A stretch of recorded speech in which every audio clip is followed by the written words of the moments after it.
आप रणनीति देखेंगे, भारत की रणनीति है धीरे धीरे धीरे धीरे करके तिल तिल करके जहादियों को मारो और इनको पता ना लगे what has hit them. So that is what Bharat is trying to do. Bharat is trying to play a very slow but a very dangerous game of information warfare. और मैं भारत की पूरी सराहना करता हूं.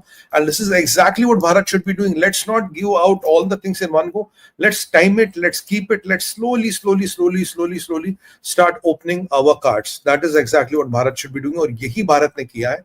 अब भारत ने किया क्या? भारत के माध्यम से, भारत के द्वारा आज दो बड़े इंपॉर्टेंट खुलासे हुए हैं. और हाँ, मैं आपको ये गारंटी दे रहा हूं पाकिस्तानियों, अगर तुम सुन रहे हो, तुमने भीख मांगी थी और ये जो बकवास कर रहे हो कि हमने सीज फायर नहीं कहा, सीज फायर नहीं किया, तुमने तो दो बार भैया सीज फायर की भीख मांगी. अब तक का अपडेट था, अब तक की रिपोर्ट थी कि पाकिस्तान ने एक बार सीज फायर की भीख मांगी, पर अब रिपोर्ट है पाकिस्तान ने दो बार सीज फायर की भीख मांगी. पहली रिपोर्ट है कि पहला इन्होंने सीज फायर की जो हाथ जोड़े, जो उन्होंने कहा साहब प्लीज सीज फायर कर लो, दैट वाज ऑन 7 मई. 7 मई को जब हमने टेरर कैंप्स को स्ट्राइक किया. अब ये बुयान अल मखसूस और ये जितने भी ऑपरेशन है सब फर्जीवाड़ा है, ये सब नकली गरी है, ये सब इनकी हरामखोरी को दर्शाती है. क्यों?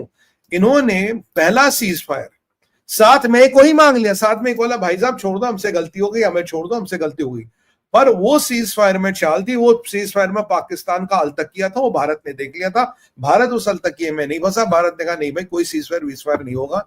और ये जो पाकिस्तान कह रहे कि हमने सीज फायर नहीं कहा, तो आज ऑफिशियली भारत हैज डिस्क्लोज के 7 मई को ही इन्होंने, जब ऑपरेशन शुरू हुआ रात बज के 1:44 पे, जो इनका हाल हुआ टेरर कैंप्स का, ऐसे